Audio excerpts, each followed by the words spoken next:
नमस्कार. माझे नाव अनुराधा प्रकाश देशिंगे. माझ्या नाट्यचथेचे नाव रीतसर आमंत्रण. अहो, मी तुम्हाला अगदी निक्षून सांगते, मी काही वंसांच्या मुलाच्या मुंजीला येणार नाही. तुम्हाला एकट्याला जायचं तर खुशाल जा, वाटलं तर मुलांनाही घेऊन जा, पण मी काही यायची नाही. अहो, का म्हणून काय विचारता? ही काय पद्धत झाली बोलवण्याची? दिली पत्रिका पाठवून पोस्टाने आणि फोन करून तोंड भरून सांगितलं, सगळेजण या, हेच अद्यागत्याचं निमंत्रण समजा. मी नाही बाई असलं काही समजलं. अहो, काय लांबचं नातं आहे का? तुमची सख्खी बहीण आणि नाशिक काय पुण्याहून लांब थोडीच आहे. एक दिवस पुण्यात यायचं, पुण्यातल्या सगळ्या नातेवाईकांच्या घरी जाऊन पत्रिका देऊन कुंकू अक्षता देऊन रीतसर आमंत्रण करायचं.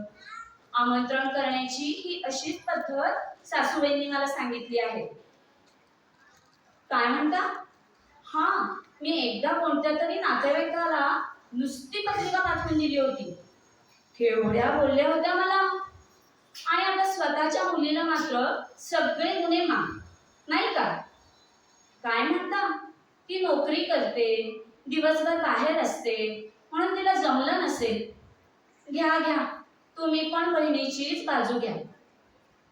म्हणजे काय, आम्ही दिवसभर रिकामे टेकड्या चकाट्या पिटत बसलेला असतो काय? आम्हाला काही कामधंदे नाही. आम्ही कसं सगळं सादर संगीत करायचं आणि ह्यांनी मात्र शॉर्टकट म्हणायचं. काय म्हणता? मला वंशांचा फोन आला होता. म्हणतात कशा? 2 दिवस आधी या, खूप कामं आहेत.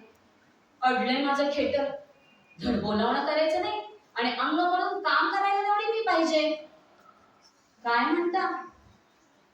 त्यांच्या घरी जायचंय न बोलवताच. आपल्या जवळच्या माणसांच्याकडे गेलं पाहिजे मदतीला, आमंत्रणाशिवाय. आपल्या आणि जवळच्या. अहो, पण त्यांनी तसं समजायला नको का? नाहीतर मागून म्हणायच्या, आली आपली मिरवायला आणि पुढे पुढे करायला. काय म्हणता? काही नवीन पद्धती आपण स्वीकारायला पाहिजेत. धन्य आहे बाई तुमच्या पुढे. किती बाजू घ्याल बहिणीची. आता पुढच्या महिन्यात आपल्या नवीन फ्लॅटची वास्तुशांती करायची आहे ना, तेव्हा मी अशीच आमंत्रण करणार, नवीन पद्धतीने. नाही हो सासूबाई, तुमच्या पद्धतीनंच आमंत्रण केली जातील हो. बघा बघा, किती कान तीक्ष्ण आहे तुमच्या आईचे. नको असेल ते बरोबर ऐकायला जातं त्यांना. अगं बाई, रिंग, जाऊबाईचा फोन. हॅलो, काय म्हणता, कशा आहात? हो, बिल्डिंगचं काम होत आलंय. पुढच्या महिन्यात वास्तुशांत करायची म्हणतोय. बोलावणे ना, करेन ना, करणारच आहे. काय, तुमच्याकडे येऊ? बापरे, सिंहगड रोडवर यायचं, तेही सिटीतून.